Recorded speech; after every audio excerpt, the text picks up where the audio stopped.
मेरे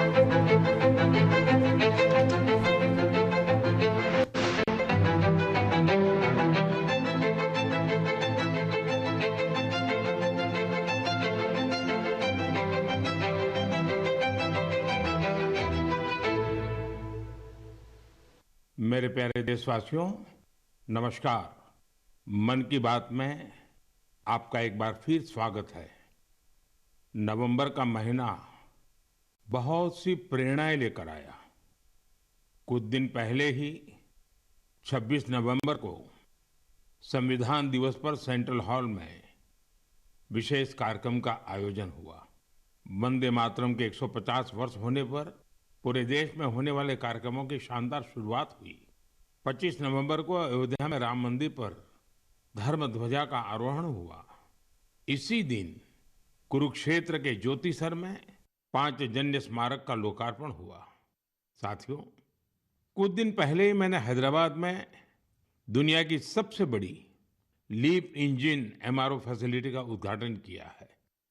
एयरक्राफ्ट की maintenance, repair and overhaul के सेक्टर में भारत ने ये बहुत बड़ा कदम उठाया है। पिछले हफ्ते मुंबई में एक कार्यक्रम के दौरान आईएनएस माहे को भारतीय नौसेना में शामिल किया गया। पिछले ही हफ्ते भारत के स्पेस इकोसिस्टम को स्काई रूट के इंफिनिटी कैंपस ने नई उड़ान दी है। ये भारत की नई सोच, इनोवेशन और यूथ पावर का प्रतिबिंब बना है।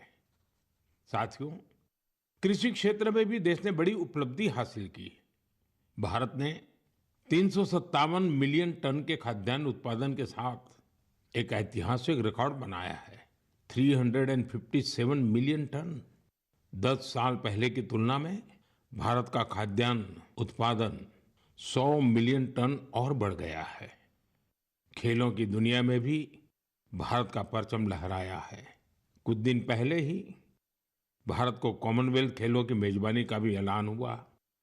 ये उपलब्धियां देश की है, देशवासियों की है और मन की बात देश के लोगों की ऐसी उपलब्धियों को, लोगों के सामूहिक प्रयासों को जन सामान्य के सामने लाने का एक बेहतरीन मंच है।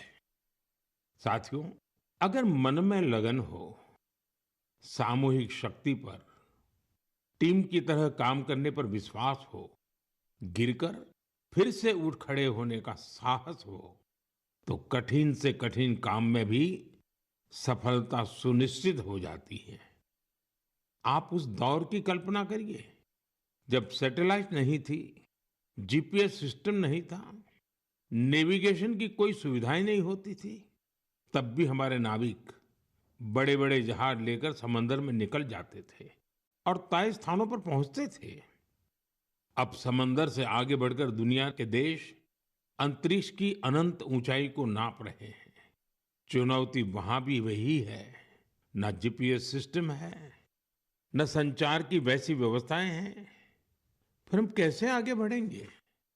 साथियों, कुछ दिनों पहले सोशल मीडिया पर एक वीडियो ने मेरा ध्यान खींचा। ये वीडियो इसरो की एक अनोखी ड्रोन प्रतियोगिता का था।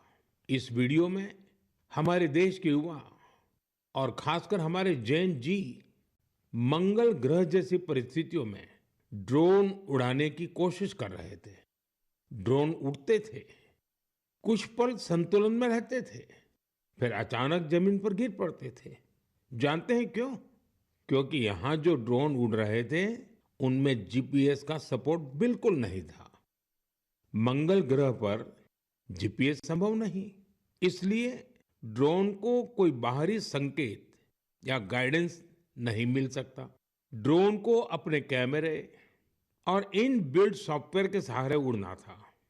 उस छोटे से ड्रोन को जमीन के पैटर्न पहचानने थे, ऊंचाई मापनी थी, बाधाएं समझनी थी और खुद ही सुरक्षित उतरने का रास्ता ढूंढना था। इसलिए ड्रोन भी एक के बाद एक गिरे जा रहे थे। साथियों, इस प्रतियोगिता में पुणे के युवाओं की एक टीम ने कुछ हद तक सफलता पाई। उनका ड्रोन भी कई बार गिरा, क्रैश हुआ, पर उन्होंने हार नहीं मानी। कई बार के प्रयास के बाद इस टीम का ड्रोन मंगल ग्रह की परिस्थिति में कुछ देर उड़ने में कामयाब रहा। साथियों, ये वीडियो देखते हुए मेरे मन में एक और दृश्य उभर आया। वो दिन जब चंद्रयान 2 संपर्क से बाहर हो गया था। उस दिन पूरा देश और खासकर वैज्ञानिक कुछ पल के लिए निराश हुए थे। लेकिन साथियों, असफलता ने उन्हें रोका नहीं। उसी दिन उन्होंने चंद्रयान 3 की सफलता की कहानी लिखनी शुरू कर दी। यही कारण है कि जब चंद्रयान 3 ने सफल लैंडिंग की तो वो सिर्फ एक मिशन की सफलता नहीं थी, वो तो असफलता से निकलकर बनाए गए विश्वास की सफलता थी। इस वीडियो में जो युवा दिख रहे हैं, उनकी आंखों में मुझे वही चमक दिखाई दी। हर बार जब मैं हमारे युवाओं की लगन और वैज्ञानिकों के समर्पण को देखता हूं, तो मन उत्साह से भर जाता है। युवाओं की यही लगन विकसित भारत की बहुत बड़ी शक्ति है। मेरे प्यारे देशवासियों, आप सभी शहद की मिठास से जरूर परिचित होंगे, लेकिन अक्सर हमें ये नहीं पता चलता इसके पीछे कितने लोगों की मेहनत है, कितनी परंपराएं हैं और प्रकृति के साथ कितना सुंदर तालमेल है। साथियों, जम्मू कश्मीर के पहाड़ी इलाकों में वन तुलसी यानी सुलाई सुलाई के फूलों से यहाँ की मधुमक्खियां बेहद अनोखा शहद बनाती हैं। ये सफेद रंग का शहद होता है जिसे रामबन सुलाई हनी कहा जाता है। कुछ वर्षों पहले ही रामबन सुलाई हनी को जीआई टैग मिला है। इसके बाद इस शहद की पहचान पूरे देश में बन रही है। साथियों, दक्षिण कन्नड़ा जिले के पुत्तूर में वहां की वनस्पतियां शहद उत्पादन के लिए उत्कृष्ट मानी जाती हैं। यहाँ ग्रामजन्य नाम की किसान संस्था इस प्राकृतिक उपहार को नई दिशा दे रही है। ग्रामजन्य ने यहाँ एक आधुनिक प्रोसेसिंग यूनिट बनाया। लैब, बॉटलिंग, स्टोरेज और डिजिटल ट्रैकिंग जैसी सुविधाएं जोड़ी गई। अब यही शहद ब्रांडेड उत्पाद बनकर गांवों से शहरों तक पहुंच रहा है। इस प्रयास का लाभ 2,500 से अधिक किसानों को मिला है। साथियों, कर्नाटका के ही तुमकुर जिले में शिवगंगा कालिंजिया नाम की संस्था का प्रयास भी बहुत सराहनीय है। इनके द्वारा यहाँ हर सदस्य को शुरुआत में 2 बी बॉक्सेस दिए जाते हैं। ऐसा करके इस संस्था ने अनेकों किसानों को अपने अभियान से जोड़ दिया है। अब इस संस्था से जुड़े किसान मिलकर शहद निकालते हैं, बेहतरीन पैकेजिंग करते हैं और स्थानीय बाजार तक पहुंचाते हैं। इससे उन्हें लाखों की कमाई भी हो रही है। ऐसा ही एक उदाहरण नागालैंड के क्लिफ हनी हंटिंग का है। नागालैंड के चोकलांगन गांव में खियामनी यांगन जनजाति सदियों से शहद निकालने का काम करती आई है। यहाँ मधुमक्खियों पेड़ों पर नहीं बल्कि ऊंची चट्टानों पर अपने घर बनाती हैं। इसलिए शहद निकालने का काम भी बहुत जोखिम भरा होता है। इसलिए यहाँ के लोग मधुमक्खियों से पहले सौम्यता से बात करते हैं, उनसे अनुमति लेते हैं, उन्हें बताते हैं कि आज वे शहद लेने आए हैं। इसके बाद शहद निकालते हैं। साथियों, आज भारत हनी प्रोडक्शन में नए रिकॉर्ड बना रहा है। 11 साल पहले देश में हनी का उत्पादन 76,000 मैट्रिक टन था। अब ये बढ़कर 1.5 लाख मैट्रिक टन से भी ज्यादा हो गया है। बीते कुछ वर्षों में शहद का एक्सपोर्ट भी 3 गुना से ज्यादा बढ़ गया है। हनी मिशन कार्यक्रम के तहत खादी ग्रामोद्योग ने भी 2.25 लाख से ज्यादा बी बॉक्सेस लोगों में बांटे हैं। इससे हजारों लोगों को रोजगार के नए अवसर मिले हैं। यानी देश के अलग अलग कोनों में शहद की मिठास भी बढ़ रही है और ये मिठास किसानों की आय भी बढ़ा रही है। मेरे प्यारे देशवासियों, हरियाणा के कुरुक्षेत्र में महाभारत का युद्ध हुआ था, ये हम सभी जानते हैं। लेकिन युद्ध के इस अनुभव को अब आप वहां महाभारत अनुभव केंद्र में भी साक्षात महसूस कर सकते हैं। इस अनुभव केंद्र में महाभारत की गाथा को 3D light and sound show और डिजिटल टेक्निक से दिखाया जा रहा है। 25 नवंबर को जब मैं कुरुक्षेत्र गया था, तो इस अनुभव केंद्र के अनुभव ने मुझे आनंद से भर दिया था। साथियों, कुरुक्षेत्र में ब्रह्म सरोवर पर आयोजित अंतर्राष्ट्रीय गीता महोत्सव में शामिल होना भी मेरे लिए बहुत विशेष रहा। मैं ये देखकर बहुत प्रभावित हुआ कि कैसे दुनिया भर के लोग दिव्य ग्रंथ गीता से प्रेरित हो रहे हैं। इस महोत्सव में यूरोप और सेंट्रल एशिया सहित विश्व के कई देशों के लोगों की भागीदारी रही। इस महीने की शुरुआत में सऊदी अरब में पहली बार किसी सार्वजनिक मंच पर गीता की प्रस्तुति की गई है। यूरोप के लातविया में भी एक यादगार गीता महोत्सव आयोजित किया गया। इस महोत्सव में लातविया, एस्टोनिया, लिथुआनिया और अल्जीरिया के कलाकारों ने बढ़ चढ़ करके हिस्सा लिया। साथियों, भारत की महान संस्कृति में शांति और करुणा का भाव सर्वोपरि रहा है। आप दूसरे विश्व युद्ध की कल्पना कीजिए, जब चारों ओर विनाश का भयावह माहौल बना हुआ था। ऐसे मुश्किल समय में गुजरात के नवानगर के जाम साहब महाराजा दिग्विजय सिंह जी ने जो महान कार्य किया, वो आज भी हमें प्रेरणा देता है। उस समय जाम साहब किसी सामरिक गठबंधन या युद्ध की रणनीति को लेकर नहीं सोच रहे थे, बल्कि उनकी चिंता ये थी कि कैसे विश्व युद्ध के बीच पोलिश यहूदी बच्चों की रक्षा होगी। उन्होंने गुजरात में तब हजारों बच्चों को शरण देकर उन्हें नया जीवन दिया, जो आज भी एक मिसाल है। कुछ दिन पहले दक्षिणी इजराइल के मोशाव नेवातिम में जाम साहब की प्रतिमा का अनावरण किया गया। यह बहुत ही विशेष सम्मान था। पिछले वर्ष पोलैंड के वार्सो में मुझे जाम साहब के स्मारक पर श्रद्धा सुमन अर्पित करने का सौभाग्य मिला था। मेरे लिए वो क्षण अविस्मरणीय रहेगा। मेरे प्यारे देशवासियों, कुछ दिनों पहले मैं नेचुरल फार्मिंग के एक विशाल सम्मेलन में हिस्सा लेने कोयम्बटूर गया था। दक्षिण भारत में नेचुरल फार्मिंग को लेकर हो रहे प्रयासों को देखकर मैं बहुत प्रभावित हुआ। कितने ही युवा हाईली क्वालिफाइड प्रोफेशनल अब नेचुरल फार्मिंग फील्ड को अपना रहे हैं। मैंने वहां किसानों से बात की, उनसे अनुभव जाने। नेचुरल फार्मिंग भारत की प्राचीन परंपराओं का हिस्सा रही है और हम सभी का कर्तव्य है कि धरती माँ की रक्षा के लिए इसे निरंतर बढ़ावा दें। साथियों, विश्व की सबसे पुरानी भाषा और विश्व के सबसे प्राचीन शहरों में से एक शहर, इन दोनों का संगम हमेशा अद्भुत होता है। मैं बात कर रहा हूं काशी तमिल संगमम की। 2 दिसंबर से काशी के नमो घाट पर चौथा काशी तमिल संगमम शुरू हो रहा है। इस बार के काशी तमिल संगमम की थीम बहुत ही रोचक है।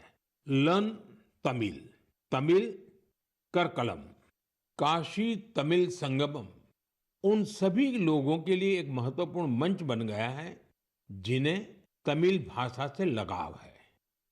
काशी के लोगों से जब भी बात होती है तो वो हमेशा बताते हैं कि काशी तमिल संगमम का हिस्सा बनना उन्हें बहुत अच्छा लगता है। यहाँ उन्हें कुछ नया सीखने और नए नए लोगों से मिलने का अवसर मिलता है।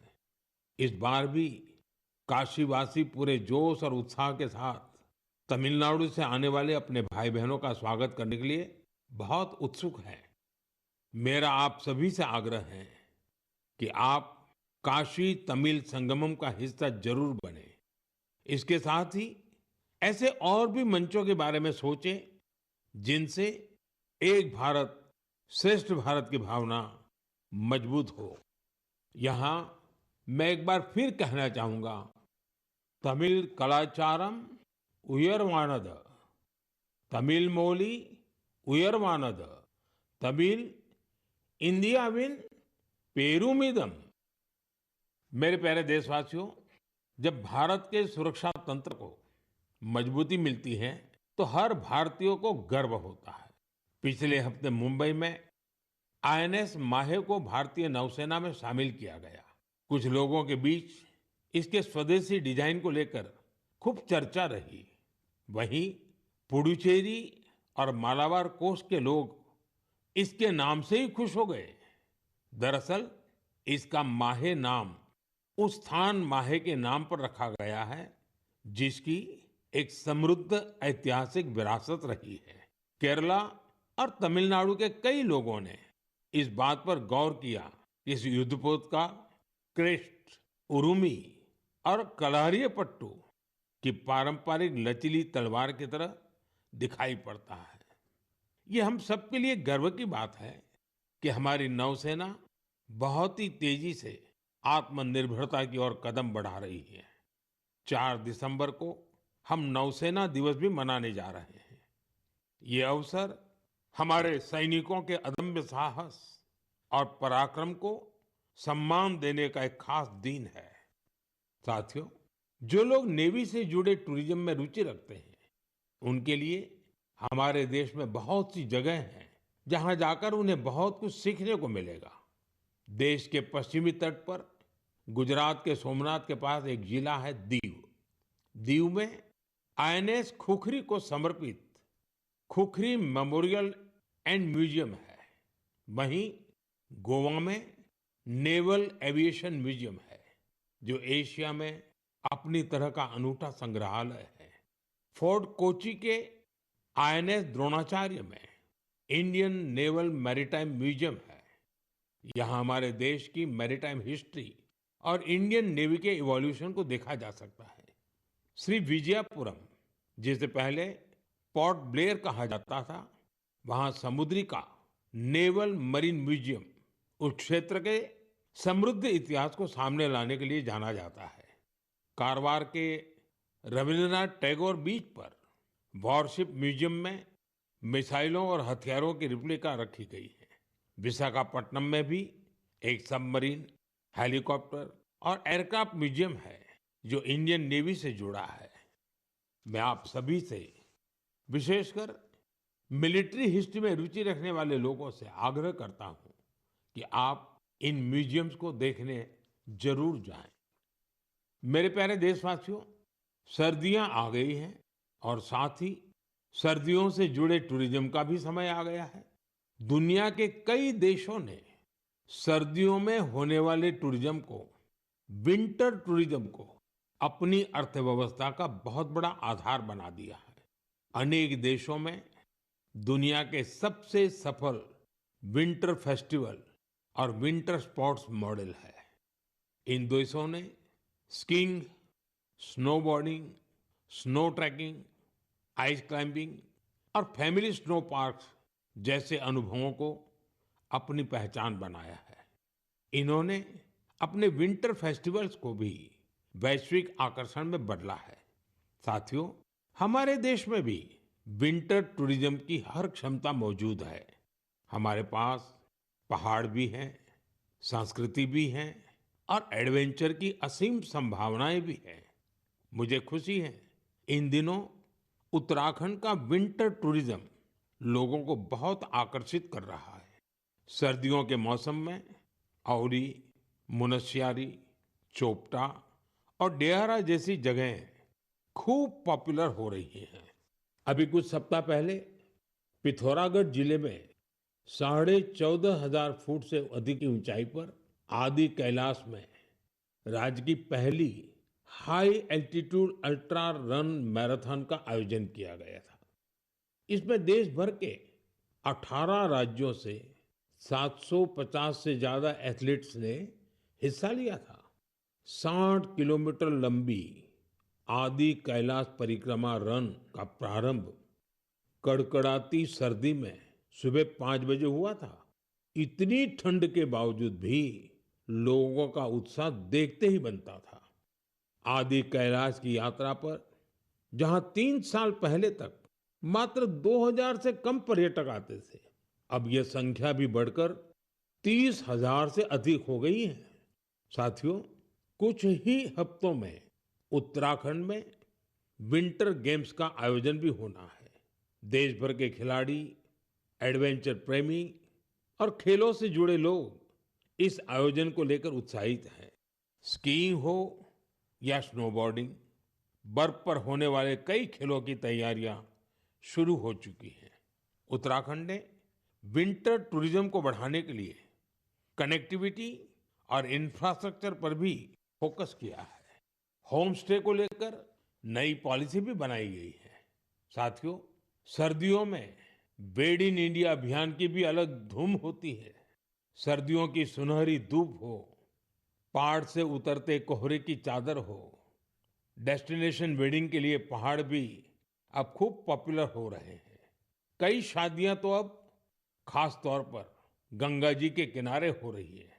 साथियों, सर्दियों के इन दिनों में हिमालय की वादियां एक ऐसे अनुभव का हिस्सा बन जाती हैं जो जीवन भर साथ रहता है। अगर आप इस सर्दी में कहीं जाने का विचार कर रहे हैं तो हिमालय की वादियों का विकल्प जरूर रखिएगा। साथियों, कुछ हफ्ते पहले मैं भूटान गया था।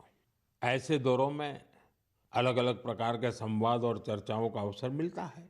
अपनी इस यात्रा में मैंने भूटान के राजा, वर्तमान राजा के पिताजी, जो खुद भी पहले राजा रह चुके हैं, वहाँ के प्रधानमंत्री और अन्य लोगों से मुलाकातें की। इस दौरान हर किसी से एक बात जरूर सुनने को मिली।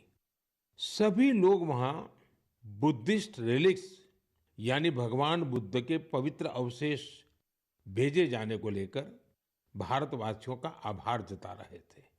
मैंने जब भी यह सुना तो मेरा हृदय गर्व से भर उठा। साथियों, भगवान बुद्ध के पावन अवशेषों को लेकर कई अन्य देशों में भी ऐसा ही उत्साह देखने को मिला है। पिछले महीने ही नेशनल म्यूजियम से इन पवित्र अवशेषों को रूस के कलमिकिया ले जाया गया था। यहाँ बौद्ध धर्म का विशेष महत्व है। मुझे बताया गया कि इनके दर्शन के लिए रूस के दूर दराज से भी बहुत बड़ी संख्या में लोग वहां पहुंचे। इन पवित्र अवशेषों को मंगोलिया, वियतनाम और थाईलैंड भी ले जाया जा चुका है। हर जगह लोगों का भारी उत्साह देखने को मिला है। इनके दर्शन के लिए थाईलैंड के राजा भी पहुंचे थे। पूरे विश्व में भगवान बुद्ध के पवित्र अवशेषों के प्रति इस प्रकार का गहरा जुड़ाव देखकर मन भाव विभोर हो उठता है। यह सुनकर बहुत अच्छा लगता है कि कैसे इस तरह की कोई पहल दुनिया भर के लोगों को आपस में जोड़ने का माध्यम बन जाती है। मेरे प्यारे देशवासियों, मैं आप सभी से हमेशा वोकल फॉर लोकल के मंत्र को साथ लेकर चलने की बात करता हूं। अभी कुछ दिनों पहले G20 शिखर सम्मेलन के दौरान जब विश्व के कई नेताओं को उपहार देने की बात आई तो मैंने फिर कहा, वोकल फॉर लोकल। मैंने देशवासियों की ओर से विश्व के नेताओं को जो उपहार भेंट किए उसमें इस भावना का विशेष ध्यान रखा गया। G20 के दौरान मैंने दक्षिण अफ्रीका के राष्ट्रपति को नटराज की कांस्य प्रतिमा भेंट की। ये तमिलनाडु के तंजावुर की सांस्कृतिक विरासत से जुड़ी चौलकालीन शिल्पकला का अद्भुत उदाहरण है। कनाडा के प्रधानमंत्री को चांदी के अश्व की प्रतिकृति दी गई। यह राजस्थान के उदयपुर की बेहतरीन शिल्पकला को दर्शाती है। जापान के प्रधानमंत्री को चांदी की बुद्ध की प्रतिकृति भेंट की गई। इसमें तेलंगाना और करीमनगर की प्रसिद्ध सिल्वर क्राफ्ट की बारीकी का पता चलता है। इटली की प्रधानमंत्री को फूलों की आकृतियों वाला सिल्वर मिरर उपहार में दिया। ये भी करीमनगर की ही पारंपरिक धातु शिल्पकला को प्रदर्शित करता है। ऑस्ट्रेलिया के प्रधानमंत्री को मैंने ब्रास उर्ली भेंट की। ये केरला के मन्नार का एक उत्कृष्ट शिल्प है। मेरा उद्देश्य था कि दुनिया भारत के शिल्प, कला और परंपरा के बारे में जाने और हमारे कारीगरों की प्रतिभा को ग्लोबल मंच मिले। साथियों, मुझे खुशी है कि वोकल फॉर लोकल की भावना को देश के करोड़ों लोगों ने अपने जीवन का हिस्सा बना लिया है। इस साल जब आप त्योहारों की खरीदारी के लिए बाजार में गए होंगे, तो एक बात आप सभी ने महसूस की होगी, लोगों की पसंद और घरों में आने वाले सामानों में एक साफ संकेत दिखाई दे रहा था कि देश स्वदेशी की ओर लौट रहा है। लोग अपने मन से भारतीय उत्पादों को चुन रहे थे। इस बदलाव को छोटे से छोटे दुकानदार ने भी महसूस किया। इस बार युवाओं ने भी वोकल फॉर लोकल अभियान को गति दी। आने वाले कुछ दिन में क्रिसमस और नए वर्ष पर खरीदारी का नया दौर शुरू होने वाला है। मैं आपको फिर याद दिलाऊंगा, वोकल फॉर लोकल का मंत्र याद रखें। खरीदें वही जो देश में बना हो, बेचे वही जिसमें किसी देशवासी की मेहनत लगी हो।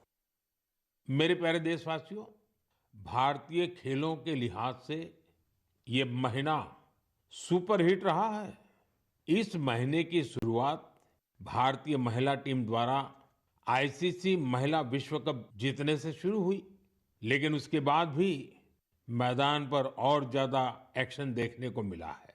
कुछ दिन पहले ही टोक्यो में डेफ ओलंपिक्स हुए हैं, जहां भारत ने अपना अब तक का सर्वश्रेष्ठ प्रदर्शन करते हुए 20 मेडल जीते हैं। हमारी महिला खिलाड़ियों ने भी कबड्डी वर्ल्ड कप जीतकर इतिहास ही रच दिया। पूरे टूर्नामेंट में उन्होंने बेहतरीन प्रदर्शन करके हर भारतवासी का मन जीत लिया। वर्ल्ड बॉक्सिंग कप फाइनल्स में भी हमारे खिलाड़ियों का प्रदर्शन शानदार रहा, जहां उन्होंने 20 मेडल जीते। साथियों, जिस बात की और भी अधिक चर्चा हो रही है, वो है हमारी महिला टीम का ब्लाइंड क्रिकेट वर्ल्ड कप जीतना। बड़ी बात यह है कि हमारी इस टीम ने बिना एक भी मैच हारे इस टूर्नामेंट को जीता है। देशवासियों को इस टीम के हर खिलाड़ी पर बहुत गर्व है। मेरी इस टीम से प्रधानमंत्री निवास पर मुलाकात हुई। वाकई इस टीम का हौसला, उनका जज्बा हमें बहुत कुछ सिखाता है। यह विजय हमारे खेल इतिहास की सबसे बड़ी जीतों में से एक है, जो हर भारतीय को प्रेरित करती रहेगी। साथियों, आजकल हमारे देश में इंड्योरेंस स्पोर्ट्स की एक नई खेल संस्कृति भी तेजी से उभर रही है। इंड्योरेंस स्पोर्ट्स से मेरा मतलब ऐसी स्पोर्ट्स एक्टिविटीज से है जिनमें आपकी लिमिट्स की परख होती है। कुछ साल पहले तक मैराथन और बाइकेथॉन जैसे खास इवेंट कुछ विशेष लोगों तक ही सीमित थे, लेकिन अब बहुत कुछ बदल चुका है। मुझे बताया गया है कि देश भर में हर महीने 1500 से ज्यादा इंड्योरेंस स्पोर्ट्स का आयोजन होता है। इन इवेंट्स में हिस्सा लेने के लिए एथलीट्स दूर दूर तक जाते हैं। साथियों, इंड्योरेंस स्पोर्ट्स का ही एक उदाहरण है आयरमैन ट्रायथलॉन। आप कल्पना करिए, यदि आपको यह बताया जाए कि आपके पास एक दिन से भी कम समय है और आपको ये 3 काम करने हैं: समंदर में 4 किलोमीटर तक तैरना, 180 किलोमीटर साइकिल चलाना और करीब 42 किलोमीटर की मैराथन दौड़ लगाना, तो आप सोचेंगे कि कैसे संभव है। लेकिन फौलादी हौसले वाले लोग इस काम को भी सफलतापूर्वक कर ले जाते हैं। इसलिए इसे आयरनमैन ट्रायथलॉन कहा जाता है। गोवा में हाल ही में ऐसा ही एक आयोजन किया गया। आजकल इस तरह के आयोजनों में भी लोग बढ़ चढ़कर भागीदारी कर रहे हैं। ऐसी कई और प्रतियोगिताएं भी हैं जो हमारे युवा साथियों के बीच बहुत लोकप्रिय हो रही है।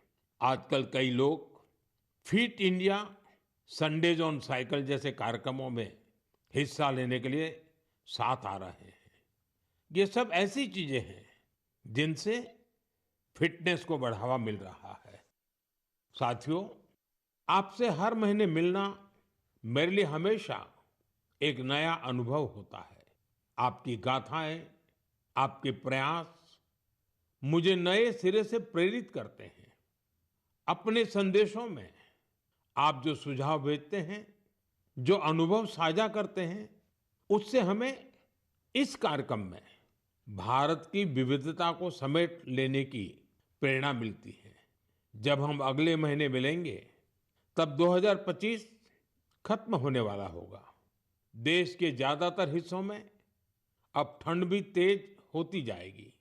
सर्दियों के मौसम में आप अपना और अपने परिवार का विशेष ध्यान रखें। अगले महीने हम कुछ नए विषयों, नए व्यक्तित्वों की चर्चा जरूर करेंगे। बहुत बहुत धन्यवाद। नमस्कार।